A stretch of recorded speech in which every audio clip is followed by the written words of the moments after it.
Welcome, my friend, and thank you for joining me tonight. You've arrived at a quiet corner of history where the stories are gentle and the past feels almost like a dream. Tonight we drift into a subject that is often whispered about, but rarely told in calm, hushed detail. Not in the loud or sensational way we often hear, but in the soft human truths of life long ago. Before we sink into the tale, I wonder, where are you listening from right now? And what time is it, in your part of the world? If you feel like sharing, you can leave a little note in the comments. It's always a comfort to see how many distant places we are quietly connected to, all at once. Now, imagine yourself wandering through the narrow streets of a medieval town. The cobbles are uneven underfoot, lanterns swing gently above, and the night air is cool and still. Behind wooden shutters, lives unfold in ways both familiar and strange. Desire, duty, love, and superstition, all woven into the fabric of daily existence. So let us slip softly into that world, where the rhythms of medieval life shaped intimacy in ways both tender and at times perilous. This is not just a tale of passion, but of custom, of belief, and of how people long ago navigated the mysteries of the body and the soul. When you think of medieval Europe, perhaps images of castles, knights in armour, or bustling market squares come first. But if you were to step quietly into the private world of marriage, you would find something that might surprise you. The marital bed was not governed by personal choice or simple affection alone, but by the strict oversight of the church. What we might now consider a deeply private matter was, in the Middle Ages, a subject of moral law and spiritual concern.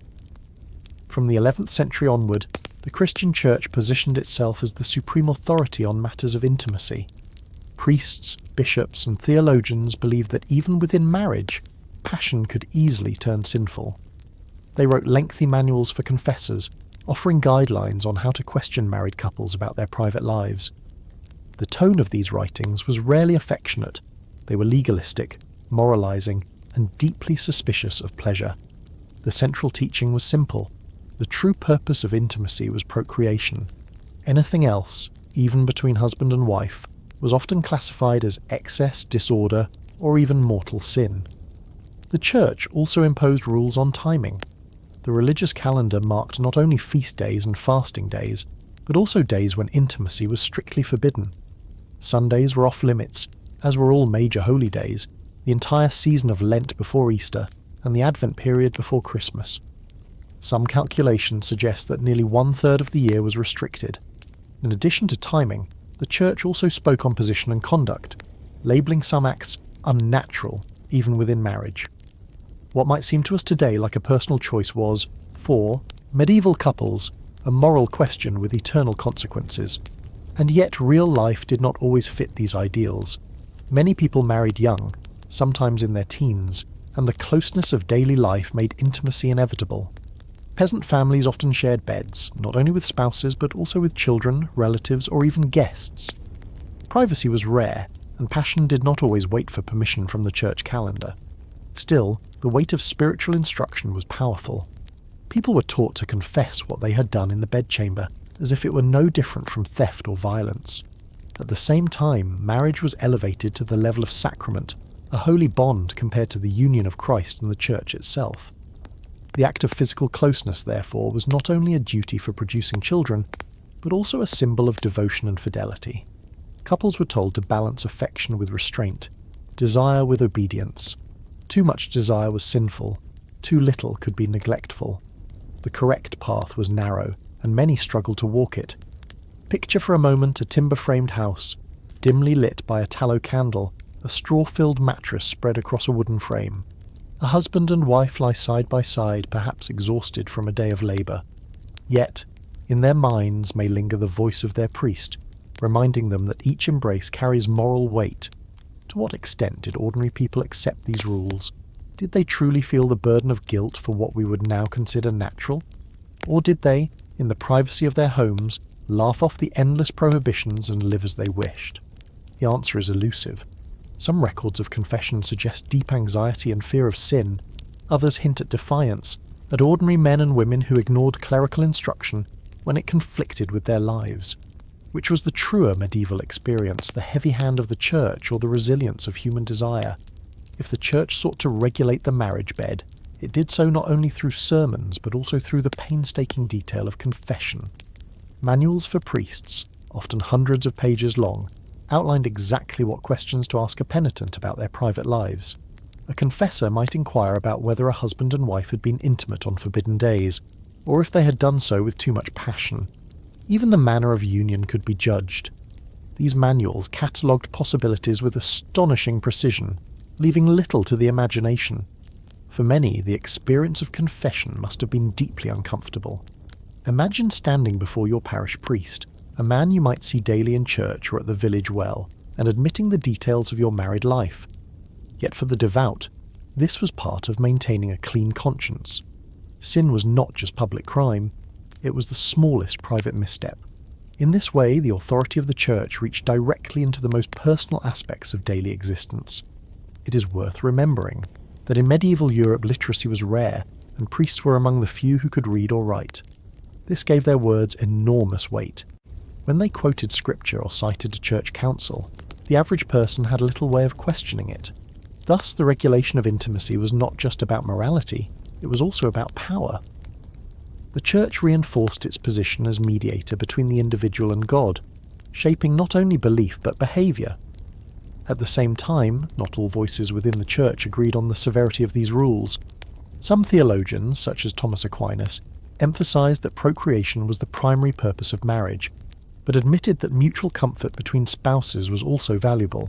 Others, like certain monastic writers, viewed any form of pleasure as suspect, warning that even lawful marriage could become a gateway to sin if passion overwhelmed reason. This created a spectrum of teaching, from moderate to extreme, though for most ordinary people the message heard in the pulpit tended toward caution and restraint. The gap between theory and practice was wide. Court records and local chronicles hint at how people actually behaved. Adultery, though condemned, was common enough to generate constant legal cases. Couples married in haste, lived together in cramped quarters, and often ignored prohibitions when survival or affection demanded it. In fact, some historians argue that the Church's endless prohibitions may have made people less obedient, since the rules were so many and so difficult to follow.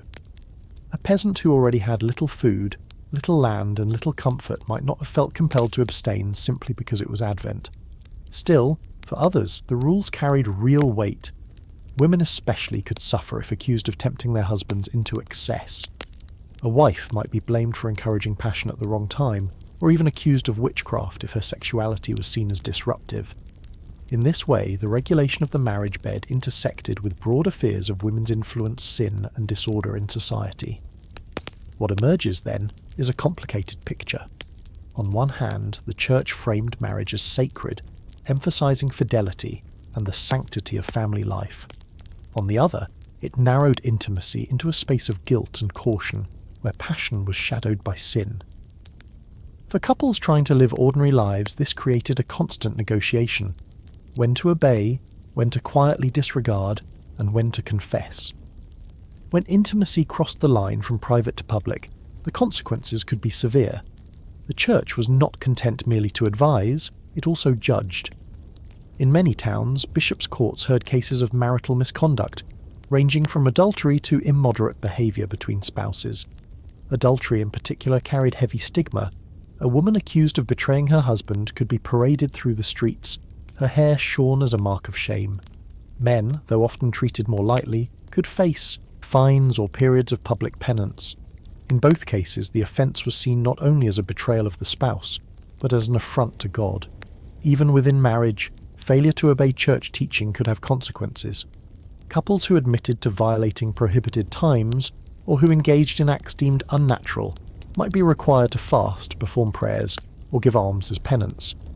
More serious accusations could lead to excommunication, cutting the individual off from the sacraments and, in medieval belief, from salvation itself. Thus, what began in the bedchamber could end in the courtroom, with eternal stakes. Despite these pressures, human resilience often showed itself. Local records reveal cases where communities quietly ignored certain infractions, treating them as minor matters unworthy of scandal. In rural villages, where everyone lived in close quarters, it was nearly impossible to maintain the strict ideal of clerical teaching. Couples adapted, finding ways to balance devotion with the simple realities of daily life. Some confessed sincerely, others confessed lightly, and many likely remained silent about what really happened behind closed doors. There was also a practical dimension that the church could not ignore. Children were essential for survival. In a world where disease and famine could claim lives suddenly, families often needed many births to ensure that some children survived to adulthood. Thus, while the church emphasized restraint, it also encouraged married couples to fulfill their duty of producing heirs. A sterile marriage was sometimes considered suspicious, and a wife could be blamed for failing to conceive, even if the true cause lay elsewhere. The pressure to procreate reinforced the paradox of medieval teaching. Intimacy was at once tightly restricted and yet absolutely necessary. By the late Middle Ages, some changes began to appear. Confessional practices softened slightly, and theologians debated whether pleasure could coexist with virtue if ordered toward love and children. The image of marriage slowly shifted from one of suspicion to one of companionship, though always within the boundaries of religious oversight. Still, the weight of centuries of rules lingered. Even as Renaissance thought opened new perspectives on human experience, the shadow of the medieval church's regulations continued to shape expectations about marriage and intimacy. As you reflect on this world, you might imagine once more the flickering light of a candle in a modest chamber. The couple within that room lived not only with each other, but also with the invisible presence of clerical law, with the imagined judgment of their priest, and with the eternal scale of sin and salvation. For them, the marriage bed was never only a place of rest, it was a site where duty, faith, and desire collided. And so we are left with a lingering question. Did these restrictions truly define medieval marriage, or were they merely words on parchment, ignored when life demanded otherwise? Was the medieval bed a place of fear and restraint, or of quiet rebellion against endless rules? The truth, as so often in history, lies somewhere in between, shaped not just by authority, but by the enduring, ordinary resilience of human love. In the Middle Ages, confession was not simply a ritual, it was a central pillar of religious life. For ordinary men and women, it meant laying bare even the most private aspects of existence before a parish priest. Unlike today, where confession is often thought of in terms of personal guilt or remorse, medieval confession was also about obedience to the moral system of the church, and nowhere was this more evident than in the realm of carnal sins. By the 13th century, confession had become more formalized, guided by detailed manuals written for priests. These handbooks, often hundreds of pages long, outlined not only how to question a sinner, but exactly what to ask when it came to the body, desire, and the marriage bed. The church feared that unchecked desire could lead souls into damnation, and so it treated the most intimate acts as matters of eternal consequence. Priests were instructed to probe carefully. They might ask whether a husband and wife had been intimate on forbidden days, such as Sundays, feast days, or during Lent. They might inquire whether passion had been excessive, or if the couple had sought pleasure for its own sake rather than for the purpose of conceiving children. They could even ask about specific positions or behaviours, some of which were catalogued in surprising detail. The penitent kneeling before the priest would have to respond with honesty, or risk carrying unconfessed sin. For many, this was deeply humiliating. Imagine a farmer's wife, standing in the small wooden church of her village, forced to admit before the very man who baptized her children that she had given in to desire with her husband at the wrong time of year. Or a young man, nervous and ashamed, confessing that he had engaged in self-pleasure, something the church described in the harshest terms as a grave offence. These were not abstract questions, they were concrete, intimate, and, to the medieval mind, tied directly to one's eternal fate.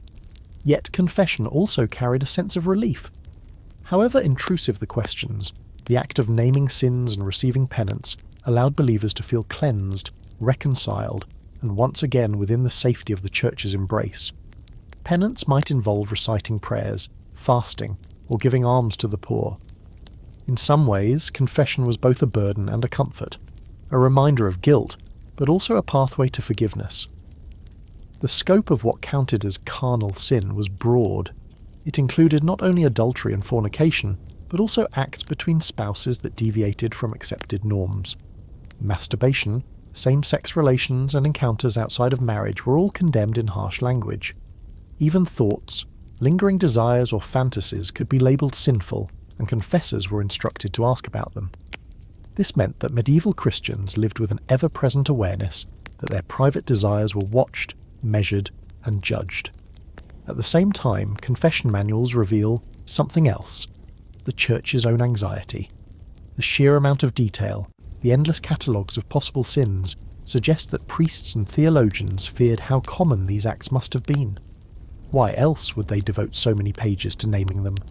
The manuals themselves are a record of human reality, a mirror of what people did, even when they were not supposed to. The deeper you look into the practice of medieval confession, the more it becomes clear that it was as much about social order as it was about individual salvation. By encouraging or compelling people to reveal their private actions, the Church maintained a kind of surveillance over daily life. It was not only the soul that was disciplined, but also behaviour within marriage, within households, and within the broader community. Confessors were trained to ask highly specific questions. They were instructed to push past vague admissions and probe for details. If a man admitted to lust, the priest might press: with whom, when, and in what manner. If a woman admitted to infidelity, he might inquire whether she had encouraged the act or resisted it. Manuals taught priests to look for patterns, repeated offences, hidden habits, or the influence of others. These details were not just about absolution. They built a moral picture of the parish, a map of temptation and sin that gave the Church immense authority over ordinary lives. What makes these records fascinating is how they capture the unfiltered concerns of the time. Confessionals became the places where the secret struggles of medieval life surfaced. Priests reported hearing about husbands who neglected their wives, wives who resented their husbands' demands, and young men or women who experimented outside of marriage. Acts we might now see as private choices were framed as serious threats to the order of Christian society. Self-pleasure, for instance, was described in the most damning terms. One confessor's manual warned that such an act was worse than fornication, for it wasted the seed of life. Same-sex encounters, though rarely recorded in detail, were treated with equal severity, classified as unnatural and a direct affront to divine law. Even within marriage, desire could be condemned. If a couple enjoyed intimacy too often, too passionately, or with too much attention to pleasure rather than procreation, they were seen as guilty of excess. Yet despite the stern tone of these teachings, the very fact that such sins were confessed suggests that people did not avoid them entirely. Ordinary men and women lived with desire, affection, frustration, and curiosity. They made choices that the Church condemned, then returned to the confessional to seek forgiveness. This cycle of sin, confession, and penance became part of the rhythm of life. But confession was not always honest. Historians point out that penitents might exaggerate, downplay, or even fabricate their sins. A devout person might confess more than they had actually done, fearing that hidden guilt would endanger their soul. Others might hold back, reluctant to reveal too much. Some may even have confessed in ways that matched what the priest expected, rather than what had truly happened. This means that the records of confession, while valuable, are always partial glimpses into medieval life. They tell us not only what people did, but also what they believed mattered, or what they thought the Church wanted to hear. There is another layer too. Confession was gendered. Women were often questioned more harshly about sexual sins, reflecting the broader suspicion of female desire in medieval thought. A woman who admitted to leading her husband into intimacy at the wrong time might be told she had endangered both their souls. Men, by contrast, might receive lighter penance for similar offences, their failings often excused as weakness rather than corruption. In this way, confession reinforced not only morality but also hierarchy. Still, beneath the official language of sin, one senses the humanity of those who knelt in the dim light of a church, whispering their secrets. They were farmers, bakers, weavers, and mothers, people living ordinary lives, wrestling with ordinary desires, trying to reconcile them with the heavy weight of eternal judgment. By the later Middle Ages, confession had become a familiar part of the Christian calendar. People were expected to confess at least once a year, usually around Easter, though many did so more often. For some, it was an anxious duty, a reminder of their failings. For others, it was almost a relief, a chance to unburden themselves of secrets they could tell no one else. The impact of this practice rippled outward. On one hand, it created a culture of guilt and constant self-examination. Medieval Christians were told that even their thoughts could be sinful, that stray desires, dreams, or moments of temptation counted against them. Confession encouraged them to scrutinize not only their actions, but also the hidden corners of their minds. In this sense, the Church was not just regulating behavior, but shaping the very way people thought about themselves. On the other hand, confession also provided structure and reassurance. Penance, often in the form of prayers, fasting, or small acts of charity, gave people a path back to spiritual safety. For a woman who feared her soul was stained, or a man who worried that his sins had piled too high, confession offered a way to reset, to begin again. That sense of forgiveness, however conditional, was powerful. It allowed ordinary people to carry on with their lives, even as they stumbled and sinned. Over time, though, confession manuals grew increasingly elaborate, with priests trained to ask ever more specific questions about sexuality. They asked whether couples had been intimate during forbidden seasons like Lent or Advent, whether they had avoided the act on Sundays or feast days, or whether they had sought pleasure beyond, the narrow purpose of procreation. In effect, the Church sought to regulate not only when people slept together, but how, and even why. This scrutiny reveals much about medieval anxieties. Sexuality was seen as dangerous, necessary for reproduction, but always threatening to spill into chaos if left unchecked. Confession was one of the main tools for containing that threat. By compelling people to reveal their private sins, the Church both reminded them of their frailty and reinforced its own authority as the guardian of salvation. Yet even in the shadow of such strict rules, people continued to live their lives. Some ignored the teachings altogether, others bent the rules quietly, and many more confessed faithfully, walking the delicate line between desire and duty. The tension between human longing and religious expectation was never resolved. It simply became part of the rhythm of medieval existence. What is striking is how much these old confessional records still echo today. They reveal a world where ordinary villagers, peasants, and townsfolk worried about many of the same things we do: intimacy, fidelity, temptation, and the struggle to live up to ideals. The difference was that for them, these matters carried eternal consequences, shaping not only their marriages or reputations, but also their hope for heaven. By the close of the Middle Ages, confession had become so ingrained that it was difficult to imagine life without it. Generations grew up under its gaze, learning to measure themselves by its standards, fearing its judgments, and hoping for its forgiveness. In the quiet space of the confessional, medieval men and women revealed who they were, not only sinners, but human beings caught between desire and devotion. Their whispered admissions, recorded in the manuals of priests, remain as faint traces of lives long past. They remind us that even in a world of rigid rules and harsh morality, the most private truths of the human heart still found a voice. In the medieval world, the church calendar did not just shape the rhythms of prayer, feast, and fasting. It also extended deep into the private lives of married couples, dictating when they could and could not share a bed in intimacy. To modernize, the list of prohibitions can seem almost overwhelming. So many days marked off limits, so many moments in the year when desire had to be restrained in the name of faith. At the heart of this system was the belief that sexual relations were not simply a private matter. They carried moral weight, spiritual consequence, and even cosmic significance. To sleep with one's spouse on the wrong day was not only a personal failing, but also an act that could offend God, invite bad fortune, or jeopardize the soul. The Church, in its effort to sanctify every corner of daily life, drew its boundaries firmly. The most obvious restrictions were linked to seasons of fasting. Advent, the period before Christmas, and Lent, the 40 days leading up to Easter, were times of spiritual preparation.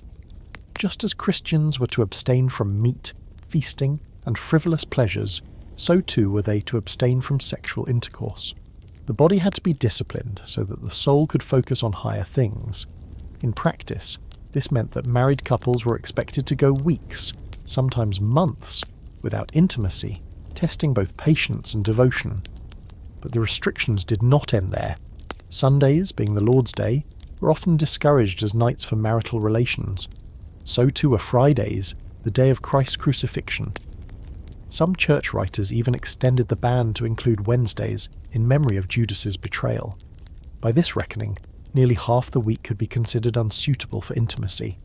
Then came the great feast days, Christmas, Easter, Pentecost, the feasts of the Virgin Mary, and the anniversaries of major saints.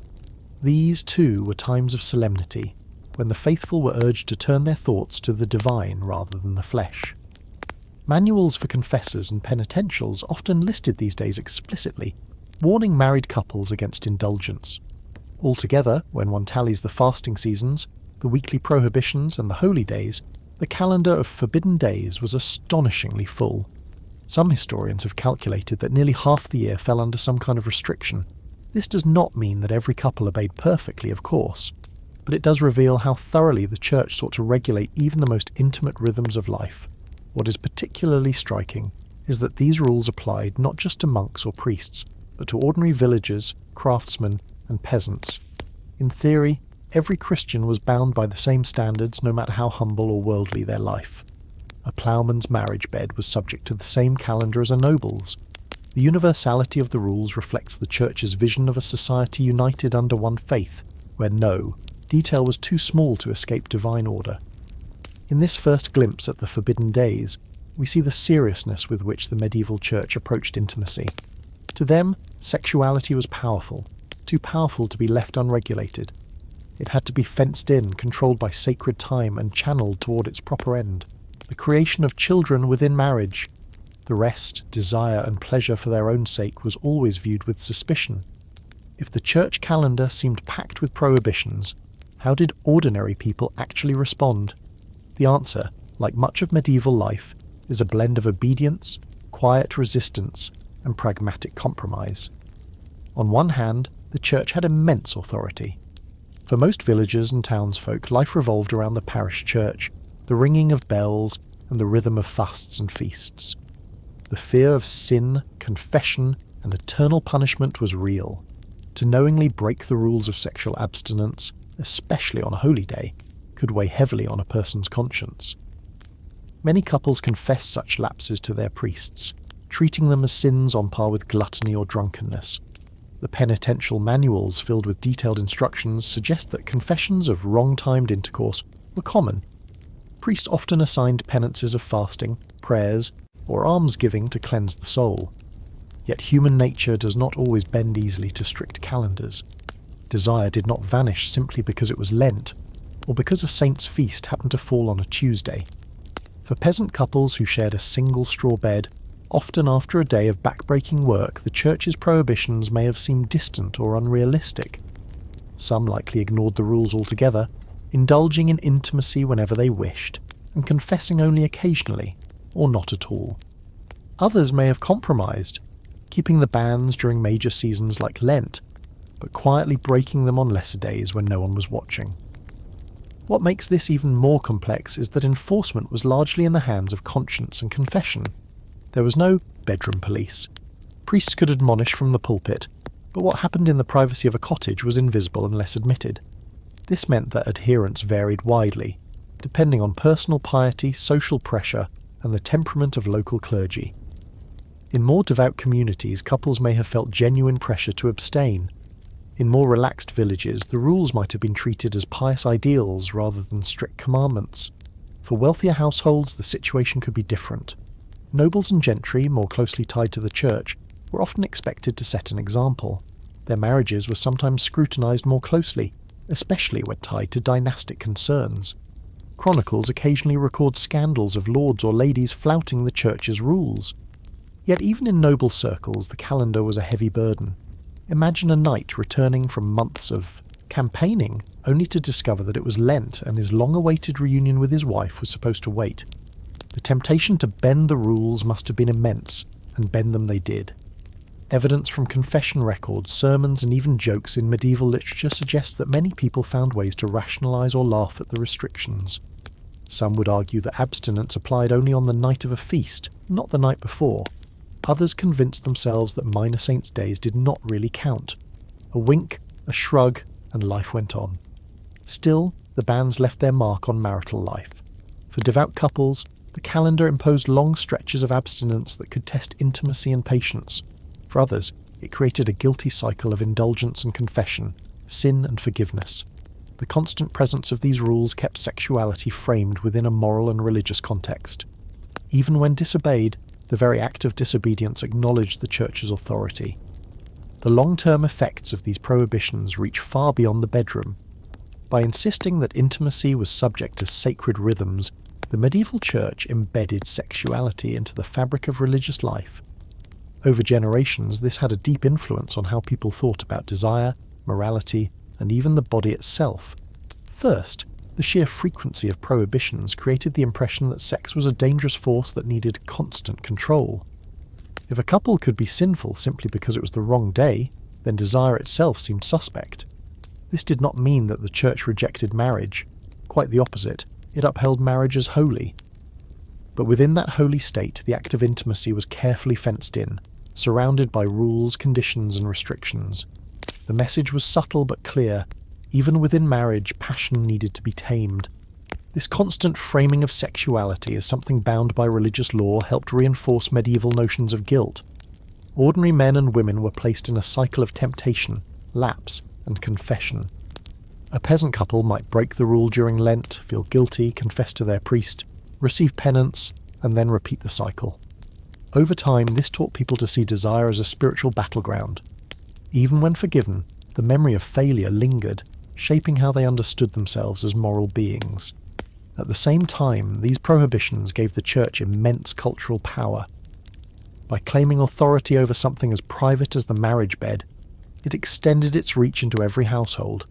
The parish priest was not only a guide for prayer or sacraments, but also a mediator of marital life. Even nobles and kings were not exempt.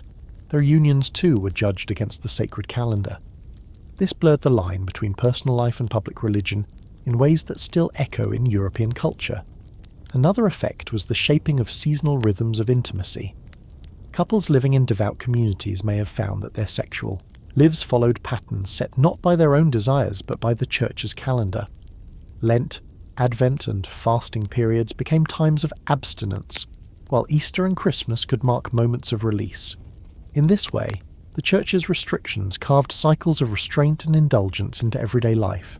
Even if not perfectly observed, the rules set expectations that shaped marital routines. Literature and popular culture of the later Middle Ages also reflect these ideas. Jokes, fabliaux, and satirical tales often mocked the absurdity of restrictions. Husbands sneaking to their wives' beds despite the bans, or clerics scolding sinners who clearly had no intention of obeying. These humorous accounts suggest that people were very aware of the tension between human desire and religious law. They laughed about it, but in laughing they acknowledged the weight of the rules. Finally, the memory of these prohibitions has outlived the Middle Ages. Even today, echoes of the Church's bans remain in cultural ideas about when intimacy is appropriate or inappropriate. The association of sex with guilt, the sense that certain times or contexts make it more sinful, can be traced back to these medieval calendars. The notion that desire should be governed by something larger than the individual, whether religion, morality, or social custom, was deeply rooted in these centuries of regulation. In the end, the Church's prohibitions did not erase desire. They did not stop couples from seeking closeness on forbidden nights, but they did succeed in shaping the way desire was experienced, always under the shadow of holiness, always watched by the calendar, always bound to questions of right and wrong. Intimacy was not just between two people, it was between two people, their conscience, and the Church. When we think of contraception, it feels like a modern topic. But in the Middle Ages, people were far from ignorant about ways to influence fertility. Despite the heavy hand of the Church, which declared that sex should only be for procreation, ordinary men and women still sought ways to control when and how they conceived. The methods they turned to might surprise us.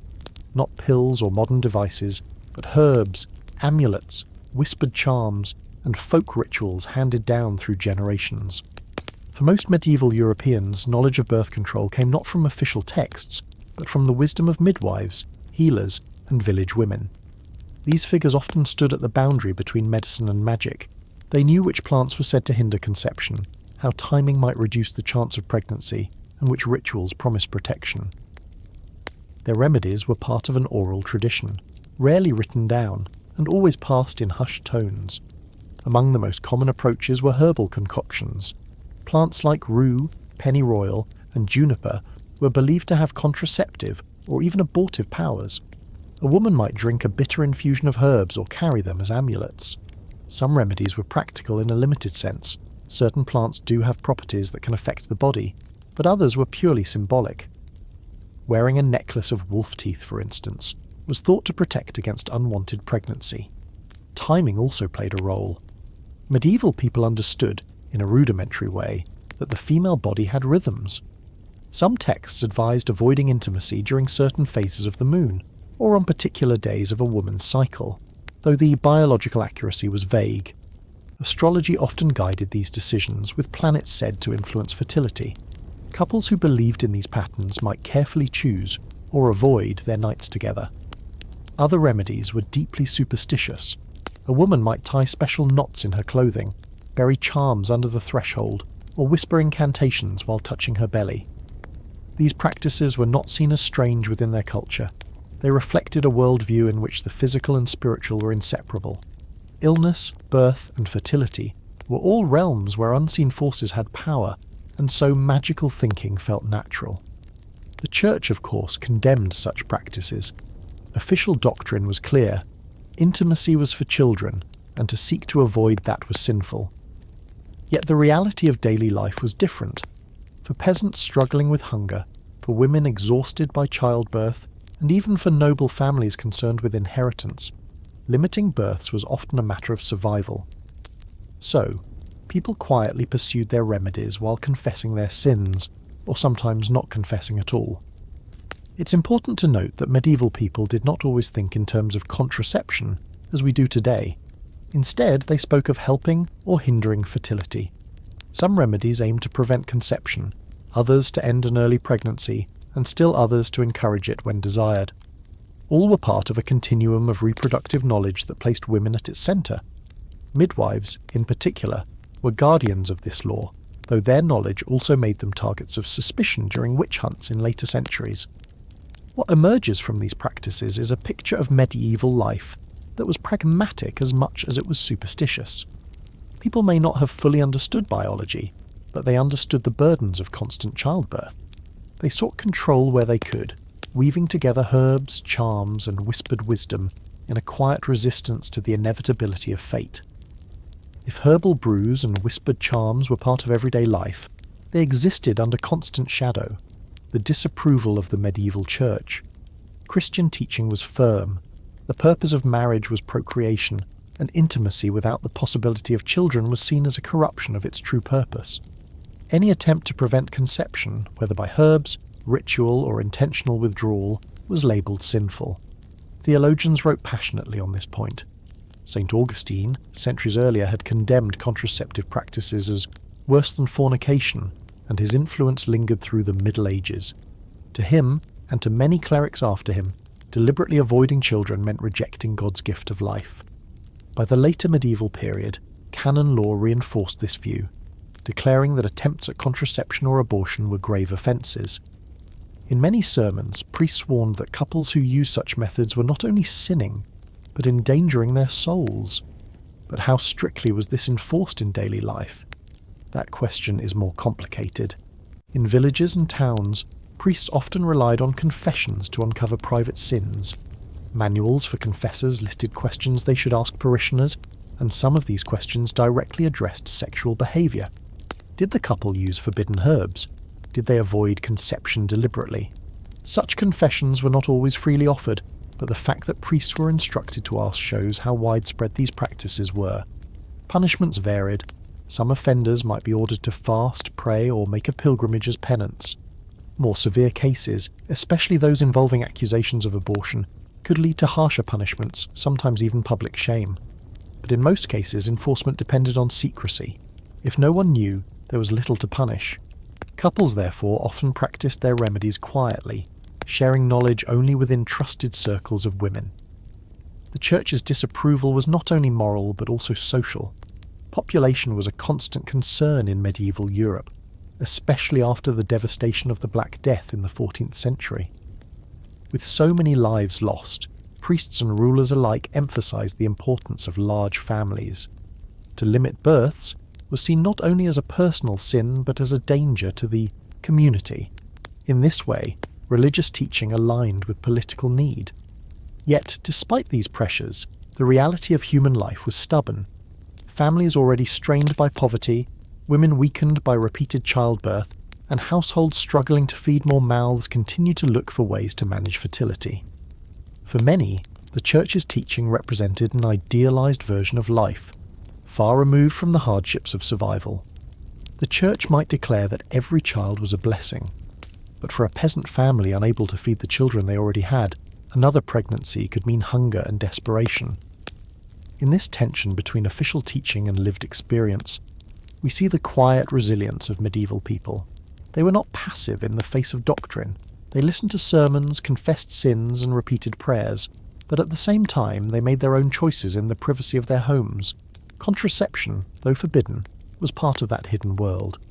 The Church may have wished for intimacy to be solely an act of creation, but ordinary men and women continued to treat it as part of human life, with joys, risks, and responsibilities that could not be neatly controlled by rules. Their use of remedies and rituals was in many ways a negotiation between the heavy hand of religious authority and the pressing needs of daily survival. Every remedy carried its risks. Medieval people had limited medical knowledge, and the herbs they used as contraceptives were often dangerous. Some, like pennyroyal or rue, could act as abortifacients if taken in strong doses, but they were also poisonous, sometimes fatally so. Women desperate to avoid another pregnancy occasionally paid the price with their health, or even their lives. Records from medieval medical texts and court cases reveal stories of women who fell ill after attempting to control conception, reminders that these practices were not without peril. At the same time, the secrecy surrounding contraception made it a subject of suspicion. Knowledge of herbal law was often passed down from midwives or older women, but these same women could also become targets of accusation. In times of crisis, failed crops, sickness, or sudden infant deaths, neighbours might accuse them of witchcraft. What had once been a whispered remedy could quickly be reframed as a pact with the devil. By the late Middle Ages, this overlap between female knowledge, fertility, and suspicion of sorcery would only grow stronger. Men, too, bore responsibility, but the burden often fell on women. A husband could avoid confession of contraceptive practices more easily, while wives were frequently the ones blamed for denying life. The language of sin almost always emphasized the woman's role as temptress, as manipulator, or as destroyer of potential children. This cultural framing reflects broader medieval anxieties about women's bodies, which were often portrayed as unruly, dangerous, and in need of control, by men and by the Church. Despite the dangers and condemnation, contraceptive efforts did not disappear. They evolved. Some methods were based on timing, avoiding intimacy on certain days of a woman's cycle, though with little scientific accuracy. Others relied on superstitious practices, like tying charms or wearing amulets thought to protect against conception. These may not have been effective in a biological sense, but they offered a psychological sense of agency in a world where so much was uncertain. The long-term view of contraception in the medieval period is therefore not a story of complete suppression, but one of resistance through quiet persistence. People continued to seek ways to shape their own family lives, even as they balanced fear of the Church, danger from herbs, and mistrust from neighbours. Their actions reveal both the limits of authority and the resilience of ordinary households. In many ways, the medieval struggle with contraception foreshadows debates that echo into the modern era.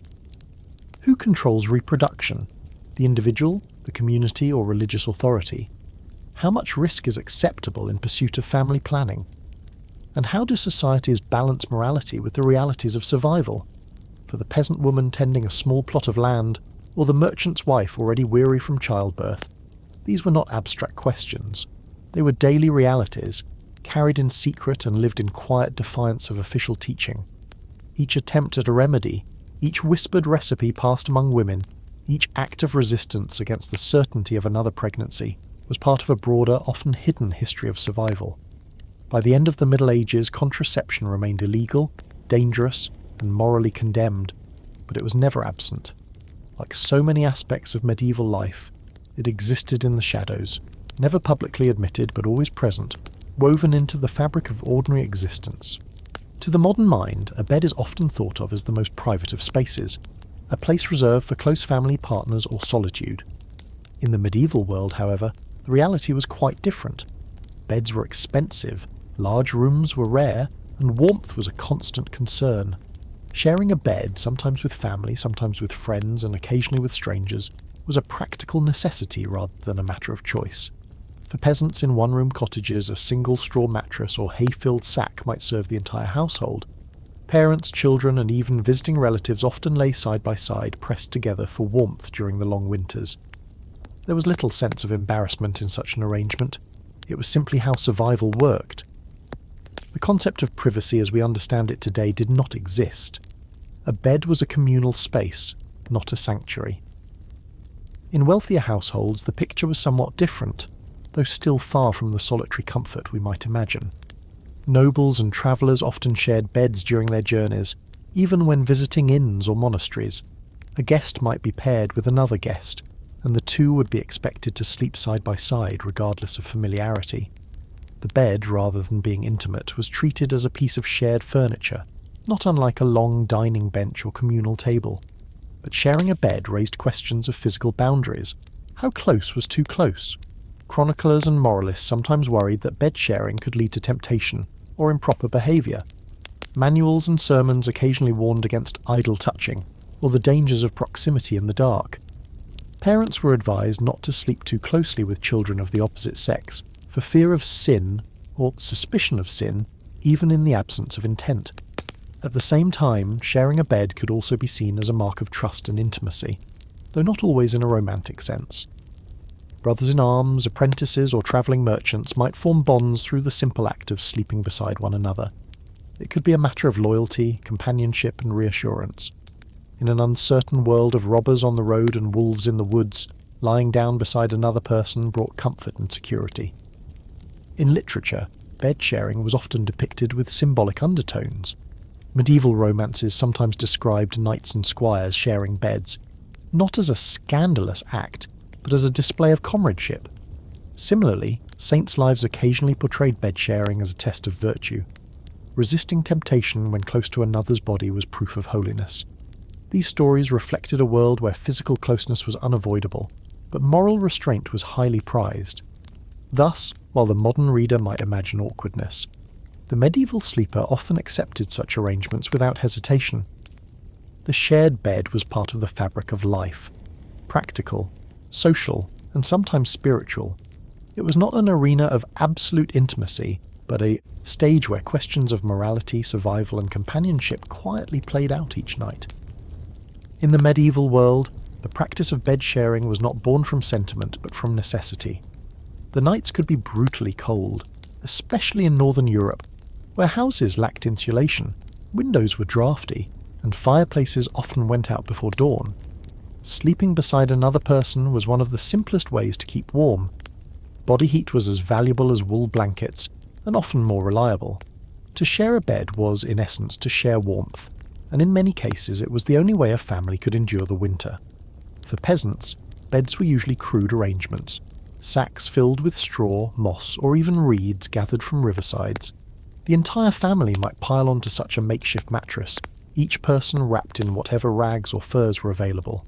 Children nestled between parents, not only for affection, but also for protection against the cold.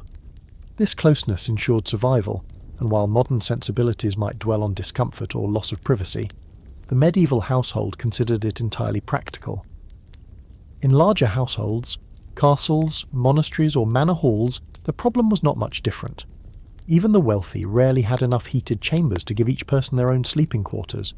Servants often slept on pallets in the same room as their masters, and travellers passing through an inn might be assigned a spot in a bed with complete strangers. Complaints about snoring, smells, or restless tossing appear in medieval writings, reminding us that shared sleeping was as noisy and disruptive as it sounds. But it was accepted as a fact of life. The question of space was constant. A bed, in a medieval context, was often a broad wooden frame with ropes or planks supporting a mattress, designed to accommodate multiple bodies. While wealthier households invested in feather beds and fine linens, Poorer homes managed with straw-filled sacks that had to be changed frequently before they grew damp or foul. In both cases, the bed was rarely for one. Instead, it was a piece of communal equipment, much like the family hearth. Hygiene posed another challenge. With several people sharing a confined space, infestations of fleas and lice were almost inevitable. Medieval medical texts contain references to remedies against bedbugs, some of which involved scattering herbs such as lavender or wormwood into the bedding. Yet, despite the pests, the benefits of warmth and companionship outweighed the discomfort. A cold, solitary night could mean sickness, or worse. The shared bed also reflected medieval notions of community. In an era when the family unit was the centre of survival, physical closeness reinforced social bonds. A child growing up pressed against siblings and parents learned from the earliest age that survival depended on the group. Solitude was rare, and in many ways, frightening. To be exiled from a household or denied a place by the fire meant exposure to cold, hunger, and vulnerability. Even in urban settings, where inns and boarding houses offered beds for hire, the principle remained the same. Sharing was expected. A weary traveller might wake to find himself lying beside a merchant, a pilgrim, or a soldier, companions chosen not by preference but by circumstance. Complaints were few because the alternative was sleeping on the floor, in a stable, or out in the elements. Thus, the medieval bed was less a private sanctuary and more a communal tool. It embodied the practical realities of survival, in a world where warmth, space, and safety were scarce. For those who lived in the Middle Ages, sleeping together was not just an arrangement of bodies, it was a strategy of endurance. The communal bed was more than a place to rest. It was also a stage upon which questions of morality, temptation, and discipline were played out. The simple fact that multiple people shared the same bed raised issues that medieval society, especially the church, could not ignore. Where bodies pressed close together, boundaries were needed, both physical and spiritual. The church repeatedly warned against improper familiarity in shared beds. Manuals for confessors, written to guide priests in hearing sins, listed questions about bed sharing. Did unmarried youths lie together? Did spouses engage in intimacy at times forbidden by the church calendar? Did servants and masters sleep too near, creating opportunities for temptation?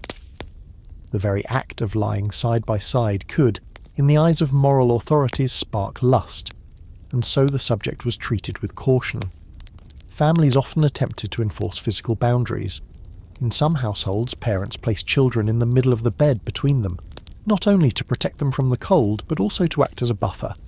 In other cases, older children of different sexes were separated or sent to sleep with other relatives, yet the practical limitations of space meant such rules could not always be followed. Even monasteries and convents, where celibacy was strictly required, had to address this issue. Novices sometimes slept two to a bed, a practice eventually banned by many orders to avoid scandal. Hospitality also carried risks. Inns, crowded and poorly supervised, sometimes became places of suspicion. Travellers lying side by side with strangers were warned to guard their virtue, particularly if men and women were placed in the same chamber. Some medieval laws even attempted to regulate sleeping arrangements in boarding houses to reduce opportunities for sexual misconduct. Still, temptation could not always be avoided. Medieval literature hints at the dangers of shared beds. Tales and ballads speak of lovers who found privacy difficult to obtain, and of secret trysts discovered when too many eyes and ears were near. The shared sleeping environment blurred lines between safety and scandal. In practice, most people were too exhausted from labour to indulge in much beyond sleep, but the possibility of moral slip was always present. Interestingly, some households developed symbolic or practical measures to protect modesty. Curtains hung around a bed could provide a semblance of privacy, particularly in wealthier homes. A husband and wife might retreat behind these drapes, creating a small world of their own, even while others lay nearby. For the poor, such luxuries were impossible. Their boundaries existed only in the discipline of the family unit. The tension between necessity and morality meant that the bed carried a weight far greater than its wooden frame and mattress. It was a place where warmth and survival met with the demands of faith and propriety. Parents worried about the example set for children, priests worried about sin, and everyone worried about the cold. What emerges from these concerns is a reminder that the medieval bed was never just about rest. It was about negotiation between body and soul, desire and discipline, warmth and risk. The physical closeness of shared sleeping created a constant balancing act. In the dim glow of a hearth's last embers, with families pressed shoulder to shoulder, medieval people lived their nights in the same tension that defined much of their days, survival shaped by the ever-present gaze of the church and community. When we look back at the medieval world, one of the hardest subjects to uncover is same-sex relationships. Unlike marriage, which was celebrated and documented, or adultery, which was condemned and confessed, same-sex intimacy existed mostly in silence, hidden in the shadows of society, and recorded only in whispers, accusations, or legal punishments. The absence of open testimony does not mean such relationships did not exist. Rather, it reflects the powerful silence enforced by religious and cultural norms. The medieval church considered sexual acts between people of the same sex to be sinful, often labelling them as sodomy, a term that encompassed a wide variety of behaviours, not just homosexuality. Theologians wrote of it as a crime against nature, placing it among the gravest of sins. Yet the sources we have are often less about what people actually did, and more about what priests, judges and lawmakers feared they might be doing. Legal documents occasionally mention cases where men or women were accused of same-sex intimacy. Some were punished harshly. Execution was not unheard of. But these records are rare, and their scarcity has led historians to ask important questions. Was same-sex desire truly uncommon, or was it simply hidden beneath the surface of society, noticed only when it drew scandal? The truth is probably that many such relationships existed quietly, unnoticed, or at least unrecorded. Monasteries and convents present a particularly intriguing setting. These were communities where men lived closely with men, and women with women, often sharing dormitories, daily routines, and lifetimes together. The church was well aware of the risks, and rules were repeatedly written to prevent improper familiarity among novices. The very need for these rules suggests that the temptation was real, even if rarely spoken of.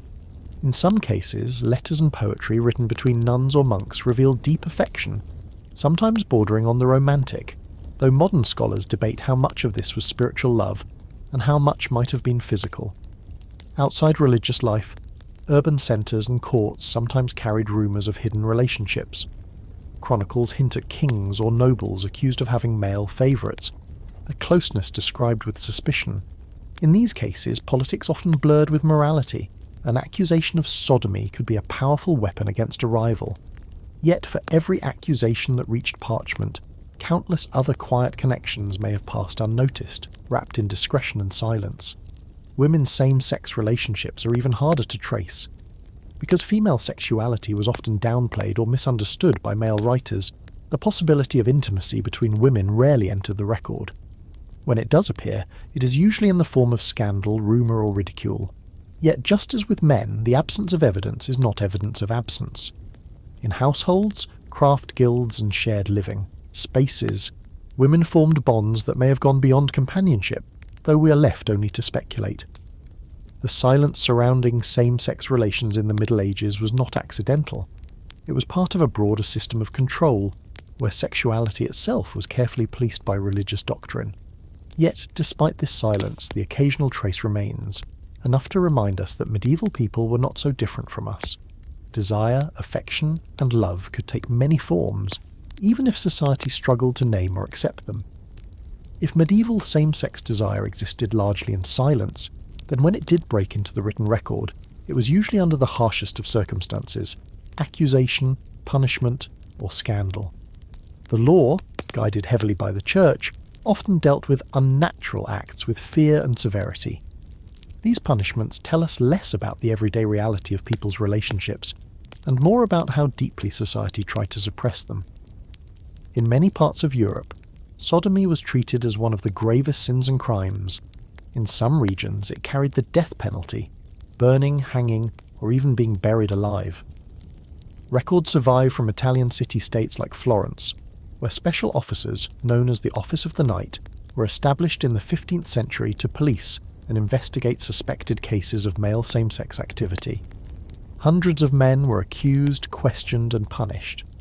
Yet historians note that many escaped with fines or temporary exile. suggesting that enforcement, while severe, was uneven and often tied to politics, status, and reputation. For nobles and rulers, accusations of sodomy were particularly dangerous. They could be wielded as political weapons, used to discredit rivals or weaken kings. Richard the Lionheart of England, for instance, faced rumours about his close male companions. Whether true or not, the very existence of such rumours reveals the weight of suspicion surrounding same-sex intimacy. It was not always about morality. It was often about power, with sexuality weaponised as a charge that could destroy reputations. For ordinary people, however, even suspicion could be perilous. In small towns, gossip could travel quickly. A rumour whispered in a marketplace might lead to investigation by clergy or magistrates. The confessional box, too, was a place where such secrets could be exposed. Priests were trained to ask probing questions about carnal sins, and manuals of confession sometimes listed same-sex acts explicitly, guiding confessors on how to deal with such admissions. While absolution was possible, the shame and secrecy surrounding the sin made it an especially heavy burden. In monasteries and convents, where close bonds naturally formed, punishment could be equally strict. A monk accused of inappropriate intimacy might face expulsion or severe penance. For nuns, the situation was even more complex. Not only were they accused of sin, but their relationships challenged assumptions about women's sexuality itself. Some chronicles tell of women punished for unnatural acts with other women, but such cases were exceedingly rare in the records. It is likely that, in many instances, such matters were handled quietly, with silence preferred to scandal. Despite all this, cracks in the wall of silence sometimes reveal more compassionate glimpses. Letters of confession occasionally describe not only guilt, but longing and emotional struggle. A monk might write of fighting against temptation when sharing a cell with another brother. A nun might describe the sweetness of her affection for a companion, even while framing it as a spiritual danger. In these writings, the human heart speaks, though always under the heavy shadow of sin. The risks of exposure, however, meant that most same-sex relationships, if they existed, were lived in secrecy. Survival required discretion. Bonds may have been expressed through coded gestures, private words, or friendships that to outsiders looked ordinary. Silence became both a shield and a necessity. Thus, when we read the punishments and prohibitions of the medieval world, we must remember they do not tell the whole story. They tell us what was feared, condemned, and suppressed. The real lives of those who desired differently are mostly lost, hidden beneath the weight of silence and the threat of peril. Though punishments and prohibitions dominate the official record, there are softer, subtler traces of same-sex affection scattered throughout the medieval world, traces that reveal tenderness where the law only saw sin.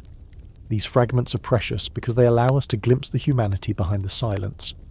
In monastic settings, for example, letters exchanged between monks sometimes carry a warmth that goes beyond simple brotherhood. Cloistered lives encouraged intimacy, and while some writings stress discipline and renunciation, others slip into language of love. A monk might describe another as the joy of my soul, or confess to yearning for his presence. Historians debate whether such words were spiritual metaphors, or whether they reflect genuine romantic or erotic feeling. The ambiguity itself is telling. It shows how blurred the boundaries could be between friendship, devotion, and desire. Among women, evidence is even rarer, but no less intriguing. In medieval German texts, a handful of poems written by nuns hint at deep attachments to one another, couched in language of longing. Later commentators, uncomfortable with the implications, often tried to reinterpret these writings as purely spiritual. But for modern readers, it is hard not to hear in them the resonance of affection that surpassed religious camaraderie. Courtly poetry, too, sometimes offered coded space for expressions of same-sex desire. Though most troubadour songs celebrated love between knights and ladies, there are rare verses that speak of devotion between men, or of female voices admiring other women. These works survive on the margins, fragile echoes that hint at a broader spectrum of feeling than the rigid moral codes of the time would allow. Historians face a constant puzzle here. How do we interpret such sources without imposing modern categories onto the past? Words like gay, lesbian, or even sexual orientation did not exist in the medieval vocabulary. Relationships were described in terms of sin, temptation, friendship, or spiritual kinship. Thus, A tender letter between two men might not mean what it seems to modern eyes, or it might mean exactly that, only veiled in language acceptable to the age. This uncertainty makes the study of medieval same-sex relations both frustrating and profoundly moving. Frustrating because the silence is immense. Most people left no record and many stories were never told. Moving because in the few glimpses we do have, the human longing for connection shines through.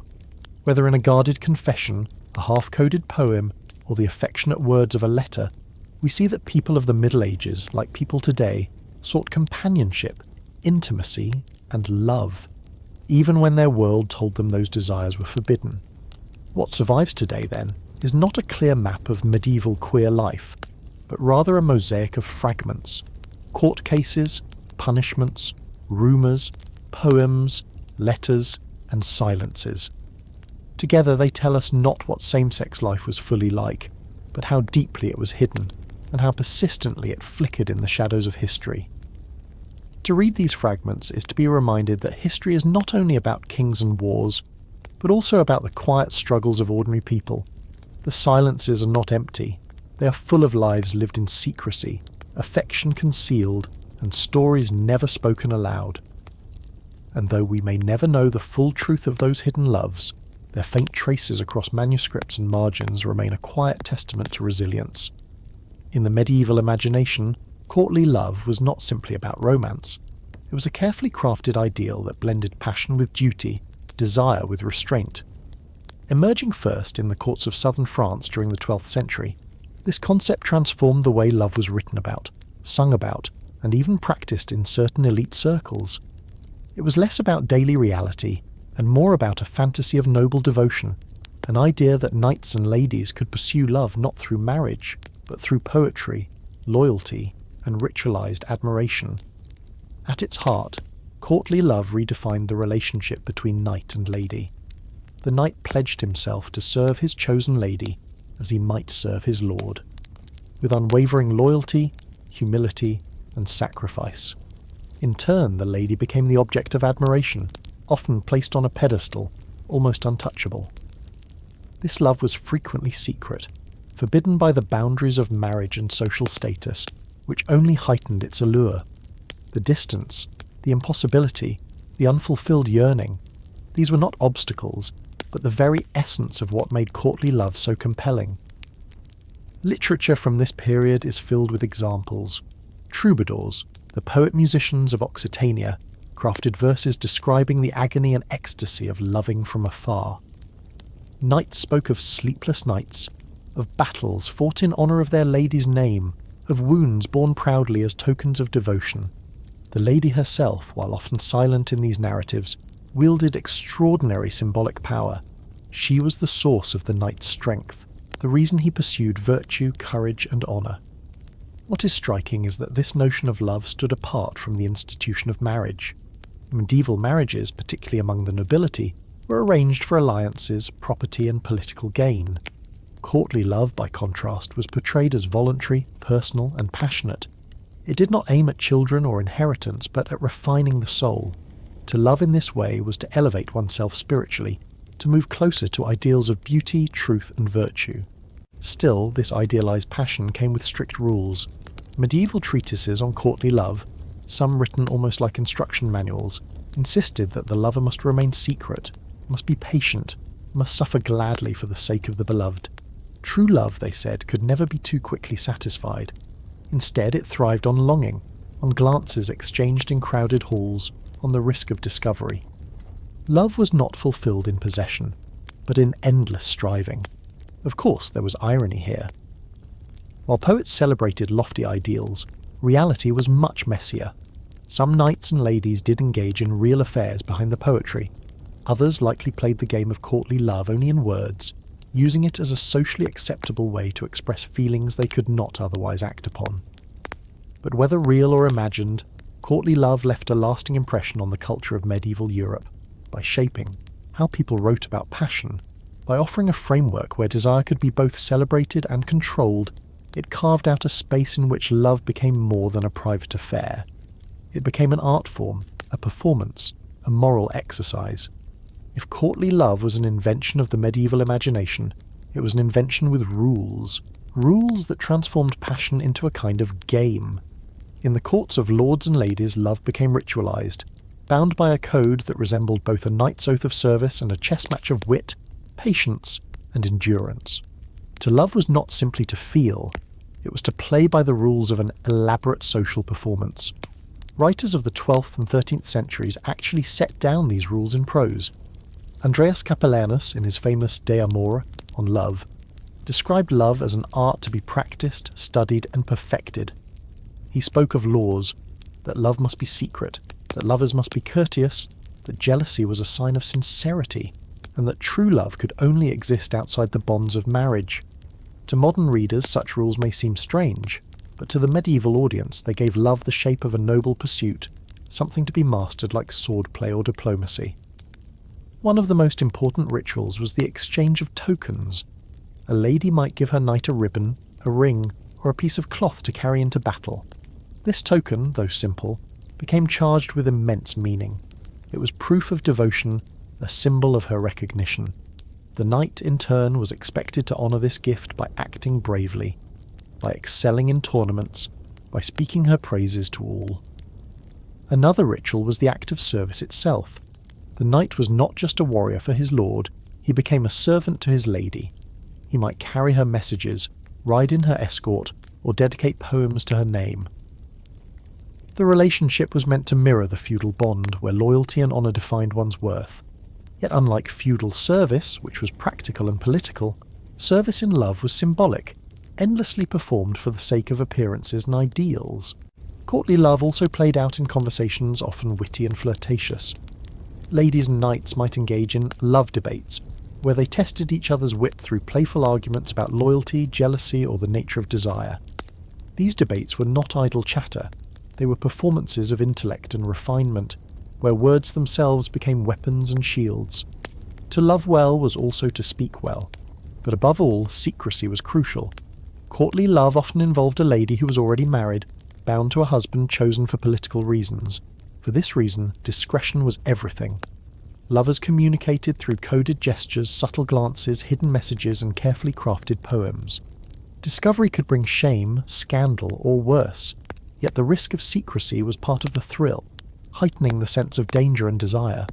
There were also rules of conduct about jealousy, patience, and suffering. A lover was expected to endure long periods of waiting, to prove his sincerity through devotion and silence. If a lady ignored him, the knight was to suffer nobly, turning his pain into poetry. Love, according to the rules, was never meant to be easy. Difficulty was the measure of its authenticity. In some courts, these ideas were dramatized in formal settings. Gatherings of noble women, sometimes called courts of love, judged hypothetical cases of romance.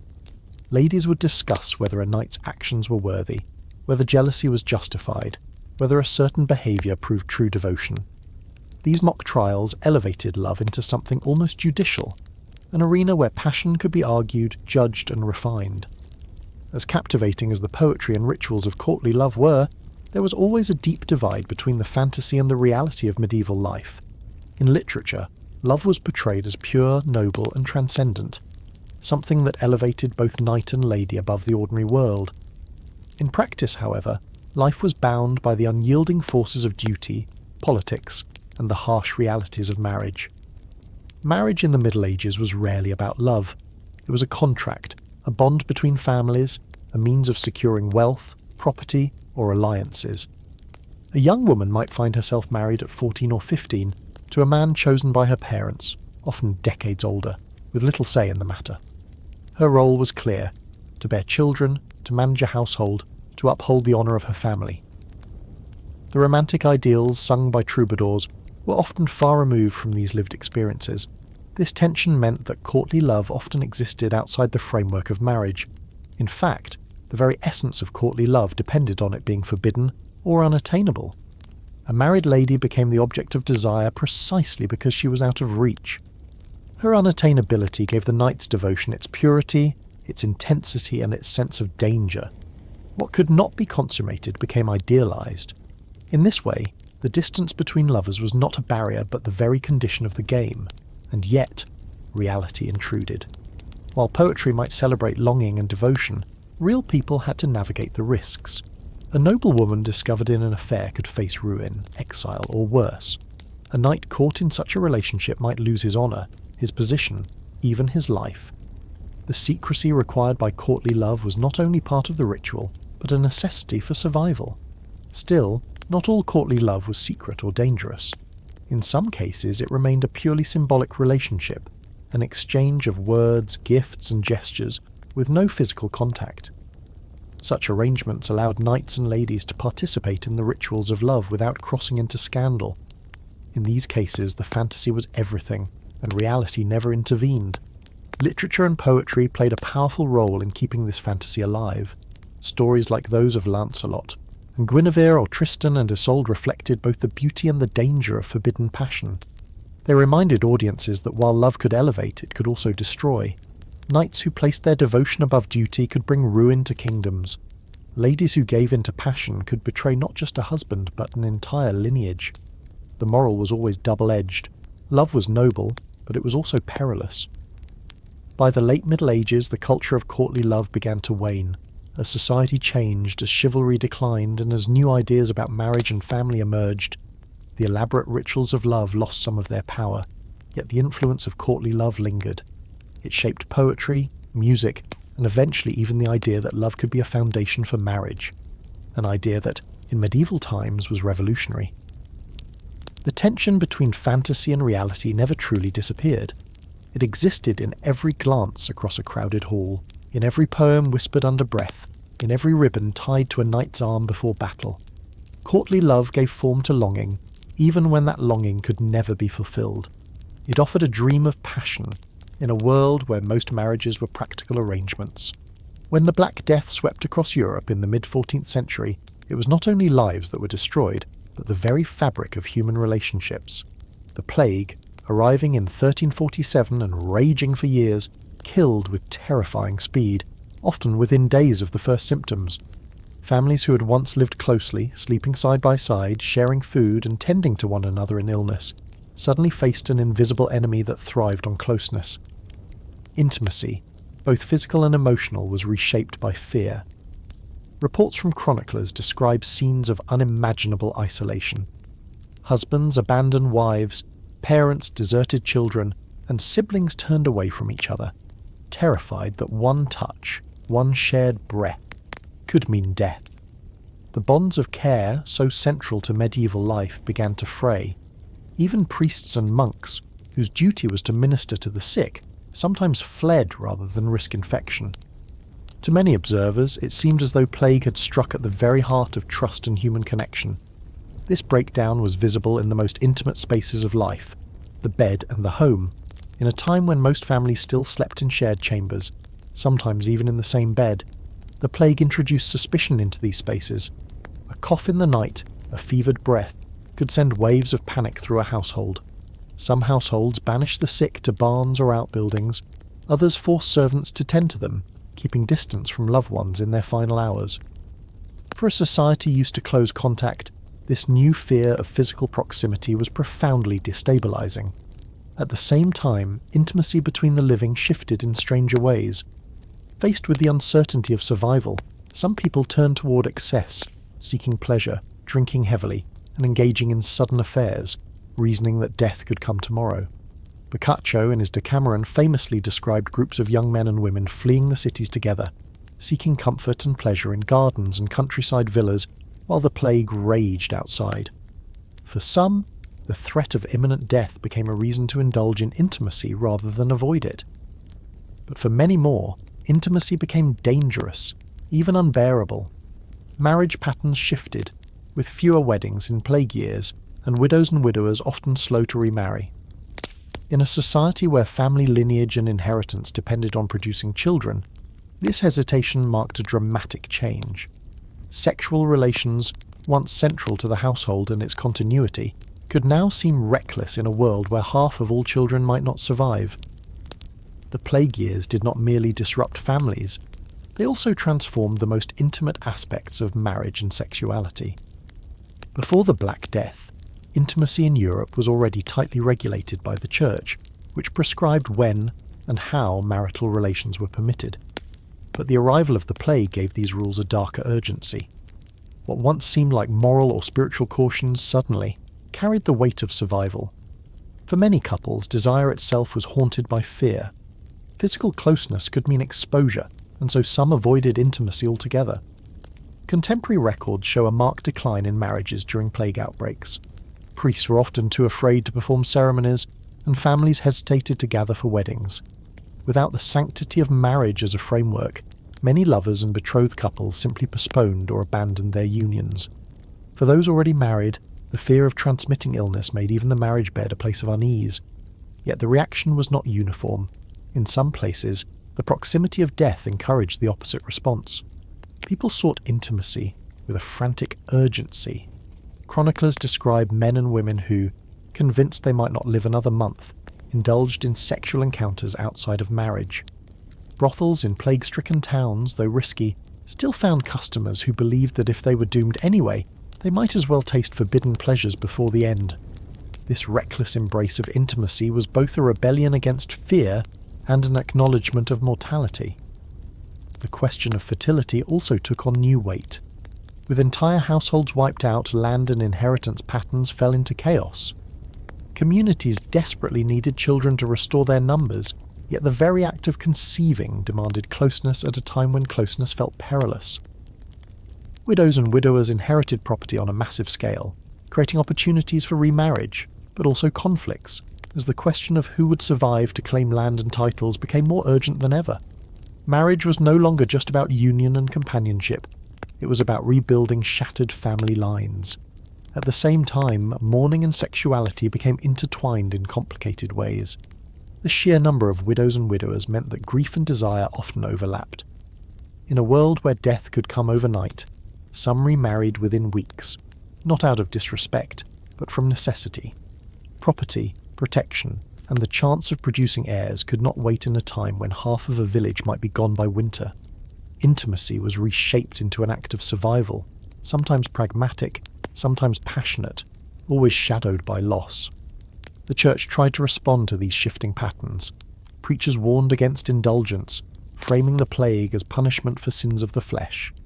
Some sermons thundered that immorality had invited God's wrath, urging the faithful to renounce passion altogether.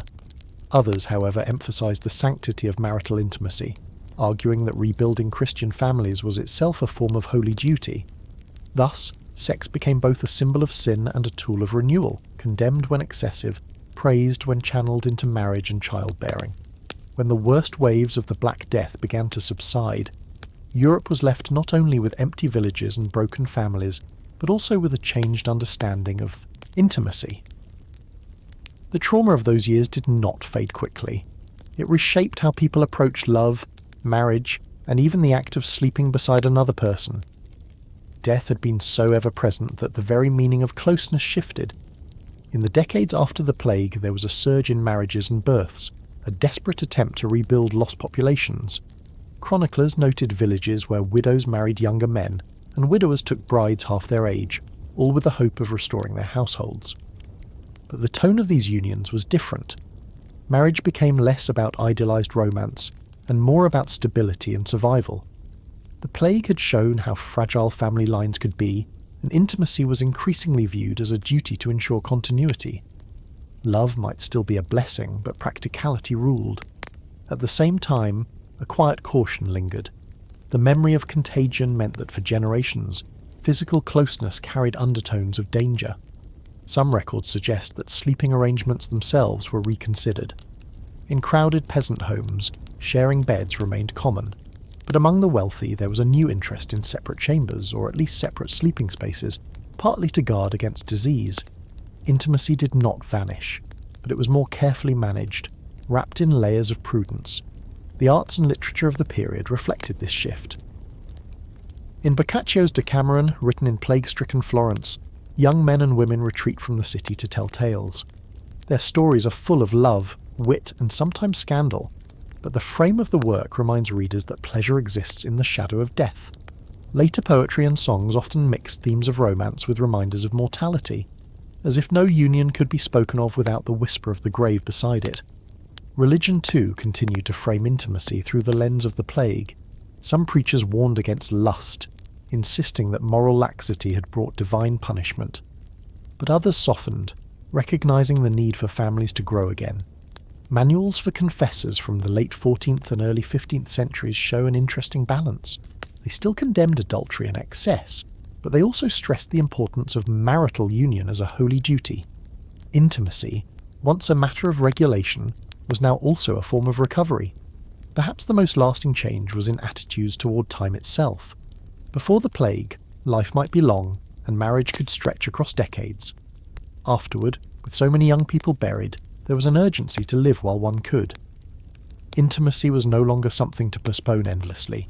A kiss, a marriage, a child, all were more fragile, more precious. Couples sought joy not because they forgot death, but because they remembered it too well. Thus, the Black Death left behind a paradox. It made intimacy more fearful and more cherished, more regulated and more defiant. People were haunted by loss, yet drawn toward closeness. To hold another, person after the plague was to affirm life itself, even when tomorrow was uncertain.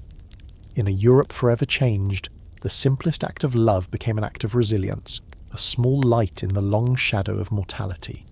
In the later Middle Ages, when whispers of witchcraft spread through villages and cities, fears about lust and desire often took centre stage. To the medieval imagination, witchcraft was not just about casting spells on crops or cursing neighbours. It was deeply tied to the body, sexuality and temptation. Preachers and theologians described witches as people who had made pacts with the devil, and central to these accusations was the idea that demons could stir, corrupt, and even physically manipulate human desire. One of the most haunting ideas of the time was the belief in incubi and succubi, demons who preyed on human beings in their sleep. The incubus was said to lie with women, forcing them into intimacy against their will, while the succubus was imagined as a female spirit who tempted men. Such beliefs grew out of centuries of folklore and church teaching, combining fears of nocturnal emissions, erotic dreams, and the unexplainable sensations of sleep paralysis. To a medieval villager, waking from a strange, disturbing dream might not be dismissed as imagination. It could be seen as evidence that the devil had crept into the bedroom. These anxieties had a moral dimension as well. Church authorities often warned that lust left people vulnerable to demonic attack. A man who indulged in unregulated desire or a woman who failed to control her passions might be accused of having opened the door to darker forces. In this way, ordinary human longing was linked to supernatural danger, reinforcing a cycle of guilt and fear. By the 15th century, treatises on witchcraft like the infamous Malleus Maleficarum, Hammer of Witches, gave these ideas sharper edges. The text, written by Dominican inquisitors, claimed that women were especially prone to lust, and therefore more likely to serve as tools of the devil. Its authors described lurid encounters between witches and demons, suggesting that such unions could even produce monstrous offspring. Whether people believed these tales literally or not, they circulated widely, shaping how communities saw the relationship between sin, sex, and sorcery. Stories of witches bewitching men to render them impotent, or of women using magical potions to inflame desire, became common in trials and accusations. Herbal knowledge that had once been part of traditional healing was increasingly viewed with suspicion. A midwife who brewed herbs to ease childbirth might instead be accused of using magic to corrupt fertility. In such a climate, female sexuality became entangled with fears of hidden power. Desire itself was dangerous, a possible sign of diabolical influence. At the village level, these beliefs often served as explanations for the inexplicable. If a marriage failed, if a man could not perform his marital duties, or if sudden passion overtook someone at the wrong moment, suspicion might fall on witchcraft. Instead of seeing intimacy as a natural but complicated part of human life, people were taught to imagine an invisible battle between heaven and hell taking place in their beds. Thus, in the medieval world, witchcraft and lust were bound together not just in imagination, but in the very structures of fear. Every desire, every failure, every dream could be twisted into proof of demonic influence. The bedroom became one of the most haunted spaces of the age, not because of ghosts in the night, but because of the ever-present shadow of temptation, sin, and the devil's touch. As beliefs about witchcraft and lust deepened, the the fears that once lingered in whispers and sermons began to spill into courtrooms and village squares. The later Middle Ages, especially the 15th and 16th centuries, saw a surge in witch trials where desire and sexuality were not just background themes but central accusations. In many cases, the accusations started small. A man might claim that his impotence was caused not by age or illness but by a curse placed upon him. A woman, unable to conceive, might suspect that a neighbour's jealous glance had bewitched her womb. Gossip spread quickly, and what began as a private frustration could transform into a public charge of sorcery. In these trials, sexuality was frequently the battlefield on which innocence or guilt was judged. Interrogations often pressed the accused to confess to intimate, even fantastical encounters with demons. Women were accused of attending nocturnal gatherings called sabbats, where they allegedly danced with the devil, engaged in forbidden rites, and surrendered their bodies to unholy unions.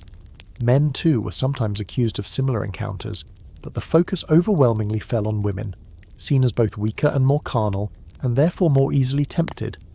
The Church's official stance added fuel to these suspicions. Clerical manuals claimed that witches had the power to steal a man's virility or stir uncontrollable lust. Judges and inquisitors often asked invasive questions about sexual behaviour, turning the trial into a spectacle of both punishment and humiliation. The body of the accused became evidence, and her sexuality was transformed into a crime. One recurring fear was that witches conspired to prevent proper Christian marriage and reproduction. In an age when lineage, inheritance, and family were essential to both survival and salvation, this was a serious charge. If a couple could not conceive, or if intimacy seemed unnaturally strained, the explanation was not medical, it was magical. The supposed witch was imagined as an enemy of fertility itself, working to undermine the godly order of family and society. Herbal remedies were particularly suspect. A woman who prepared potions to ease pain during childbirth or herbs to regulate menstruation might be accused of contraception by witchcraft. Even the use of charms for love or protection, long part of folk tradition, was reinterpreted as diabolical. Love philters became devil's brews, and midwives were cast as agents of corruption rather than helpers of life. What made these accusations so devastating was how easily desire could be reframed as evidence of sin. A man's guilty attraction to a neighbour might become a claim that she had bewitched him. A woman's refusal of advances could be recast as proof that she wielded dangerous power over men. In a society already uneasy about sexuality, witchcraft accusations provided a way to police, control, and punish it under the guise of protecting morality. The trials were not simply about rooting out heresy, they were about controlling bodies and desires that threatened established order. By placing lust within the framework of demonology, authorities turned private struggles into public crimes. The fear of witches became, in many ways, a fear of the human body itself, its vulnerabilities, its urges, and its ability to resist control. By the late Middle Ages, the link between witchcraft and lust had become firmly cemented in the European imagination. Manuals like the Malleus Maleficarum, the Hammer of Witches, published in 1487, did more than guide inquisitors on how to identify and punish witches. They built a narrative in which women's desire itself was presented as a gateway to demonic corruption. Sexuality, once a private matter of confession and sin, became a cosmic battlefield between God and the devil. The Malleus argued that women were more carnal, weaker in faith, and therefore more easily seduced by demons. It described in elaborate, almost obsessive detail, the supposed pacts witches made, the intimacy they shared with demonic lovers called incubi and succubi, and the ways they spread disorder by inflaming lust or stealing fertility. The text reveals more about the fears of its authors than the realities of village life. These were not neutral records. They were projections of anxieties, fantasies, and a deep mistrust of the body. The imagery of witches' sexuality was extreme and contradictory. On one hand, they were accused of insatiable lust, bedding demons and men alike in frenzied abandon. On the other, they were charged with denying men pleasure, stealing virility, and rendering wives barren. In this paradox lay the essence of medieval fear, the idea that uncontrolled desire could both overwhelm and withhold, seduce and destroy. For ordinary people, these stories were both terrifying and strangely captivating. tales of witches flying through the night to sabbats, anointing themselves with ointments made from unholy herbs, and engaging in wild rites blurred the line between fear and fantasy. Villagers might whisper in awe about the scandalous deeds of witches, half condemning, half fascinated. In an age with limited outlets for discussing sexuality openly, the witch became a canvas on which collective fears and forbidden curiosities were painted. The persecution that followed was devastating. Thousands, mostly women, were tried and executed across Europe. Many of these women were midwives, healers, widows, or simply outsiders, people whose independence or knowledge made them vulnerable to suspicion. The witch hunts allowed communities to channel unease about illness, infertility, or social tension into accusations against individuals. Desire, once seen as a private failing, was redefined as a public threat that demanded violent suppression. Yet the legacy of these beliefs reached beyond the trials themselves.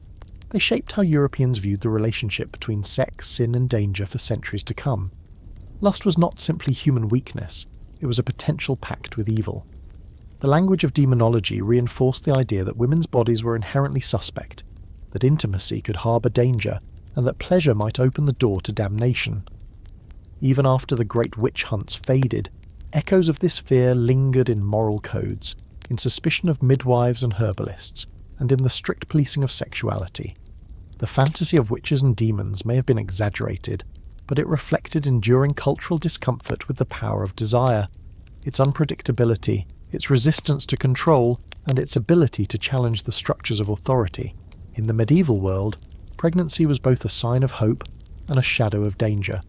For families, the news that a woman was expecting was often greeted with celebration, prayers, and the anticipation of new life. Yet beneath this joy lay a quiet fear, one that every household understood. To be pregnant in the Middle Ages was to step onto uncertain ground, a journey that could end in joy, tragedy, or something in between. Medical knowledge was limited, and childbirth was one of the most dangerous events in a woman's life. Records from across Europe suggest that maternal mortality was staggeringly high, perhaps as much as 1 in 10 women dying during or after delivery. The risks did not end there. Infections, prolonged labour, hemorrhage, or the simple exhaustion of repeated pregnancies could shorten lives dramatically. For many families, motherhood was both a blessing and a gamble. Midwives played a central role in this delicate process. Unlike university-trained physicians who often dismissed women's medicine, midwives relied on generations of inherited knowledge. They knew the herbs to ease discomfort, the prayers to whisper for protection, and the rituals believed to shield mother and child from evil. Their work was a blend of practical skill and spiritual guardianship. But midwives also lived under suspicion. In times of loss, they could be accused of negligence, or worse, of witchcraft. Pregnancy itself was surrounded by ritual and superstition. Women were advised not to gaze upon ugly things, lest their child be born with a blemish. Cravings were to be satisfied, for denying them might harm the unborn. Amulets and charms were worn for protection, often inscribed with prayers to the Virgin Mary or saints known for their patronage of women in labour. The household too prepared. Sheets were set aside, neighbours alerted, and a fire kept burning, both for warmth and for the symbolic warding off of evil spirits. Religious faith intertwined with daily practice. Women prayed to saints like St. Margaret, believed to protect those in childbirth, or turned to the Virgin Mary, who herself embodied the paradox of motherhood, sacred and yet human.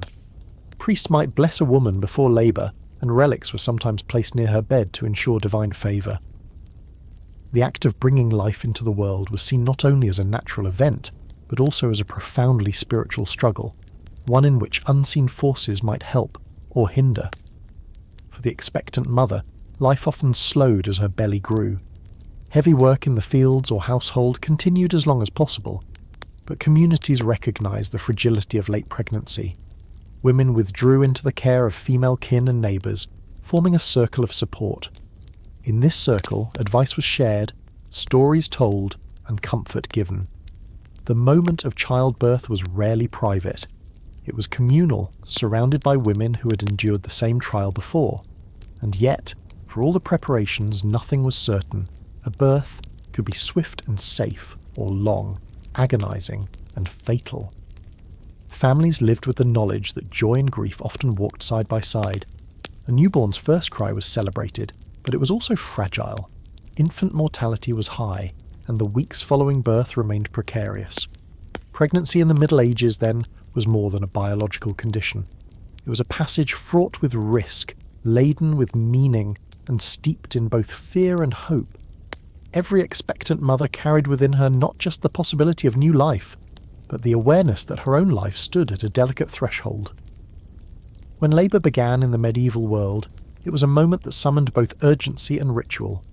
Women were rarely left alone. Neighbours, relatives, and above all the midwife gathered quickly, transforming the home into a space of tense expectation. Doors were often left unlocked, symbolising an openness that was thought to help the child's passage into the world.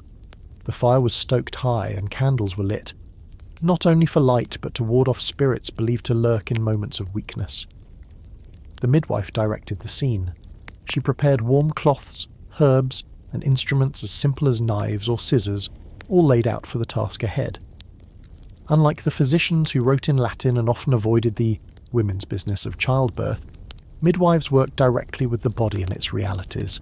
They massaged the mother's belly, encouraged her to change positions, and whispered prayers or charms to strengthen her resolve. Their role was practical, emotional, and spiritual all at once. For the mother, the hours of labour were an ordeal of both body and soul. Pain relief, in the sense we know it today, did not exist. At best, she might be given herbal brews, wine infused with poppy, valerian, or other plants with mild sedative effects. Some women clutched religious relics or prayer rolls as they pushed, seeking divine aid in their suffering. The midwife might encourage her to grip a staff, a rope, or even the hands of fellow women during contractions. The positions of childbirth varied. Lying flat on a bed was less common than sitting upright on a special birthing stool, which allowed gravity to assist. In some places, the mother leaned forward against another woman's arms. The birthing chamber was a world of female solidarity. Men were usually excluded, though in cases of extreme difficulty, a physician, or rarely the husband, might be called. Despite the care and ritual, danger was never far. A child might be born breech, tangled in the cord, or too large to pass. Without surgical intervention, caesarean operations were almost always fatal to the mother. Many such complications ended in tragedy. The midwife might attempt manual manoeuvres, but her tools were limited to experience and courage. A prolonged labour could drain the mother's strength to the point of collapse. The church recognised these dangers and responded with its own rites. If a baby appeared unlikely to survive, midwives were permitted, indeed expected, to perform an emergency baptism, sometimes using a few drops of water hastily sprinkled over the infant. In some regions, midwives even carried small vessels of consecrated water for this very purpose. Saving the child's soul, even if the body perished, was considered an act of mercy. Superstition and faith blurred together in the birthing room. Women might wear charms inscribed with holy names, or place amulets beneath the bed. Some whispered ancient incantations, remnants of pagan traditions that persisted beneath the surface of Christian Europe. Others relied solely on prayer, invoking saints such as St. Margaret, who was famously swallowed by a dragon and escaped alive, a triumph over peril seen as a powerful symbol for mothers in labour. When the child finally emerged, the room erupted in cries, sometimes of joy, sometimes of grief. A healthy cry from the infant meant relief, a moment of triumph after hours of fear. But silence could bring despair, and stillbirths were tragically common. For the mother, the ordeal was not yet over. Bleeding, fever, or exhaustion could still take her life in the hours or days that followed. In medieval eyes, childbirth was not just a natural process but a battlefield. It was a trial of strength, faith, and fortune. To survive, it was to step back from the edge of death, to join the long chain of women who had endured before, and to carry forward the fragile promise of life into a world where so much was uncertain. When the ordeal of childbirth ended, the struggle was far from over. The hours and days that followed were often the most precarious. For the mother, bleeding, infection, and exhaustion hovered like unseen threats. For the newborn, survival was equally uncertain. In medieval Europe, it was estimated that perhaps 1 in 4 infants never lived beyond their first year.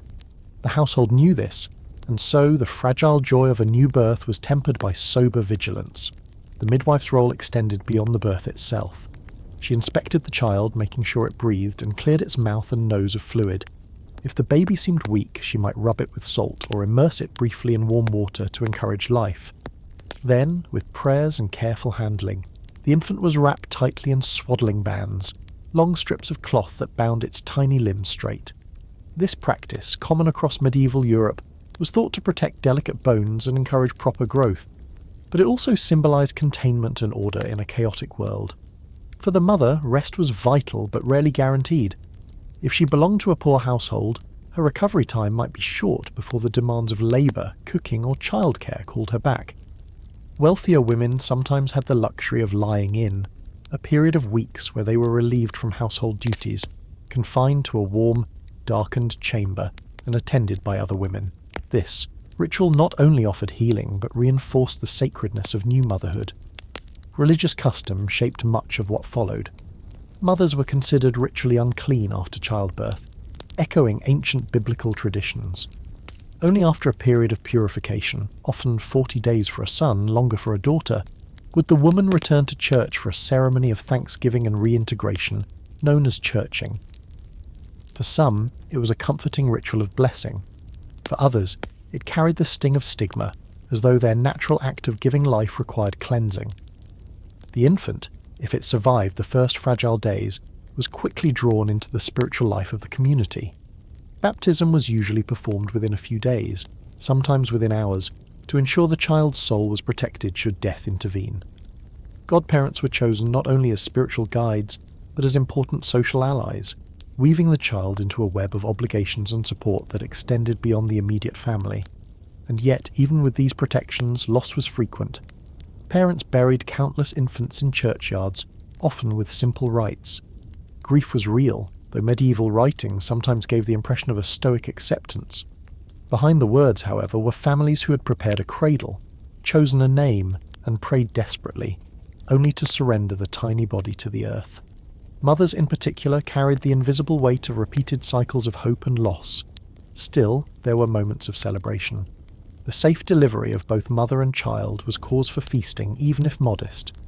Neighbours brought gifts of bread, ale, or swaddling cloths.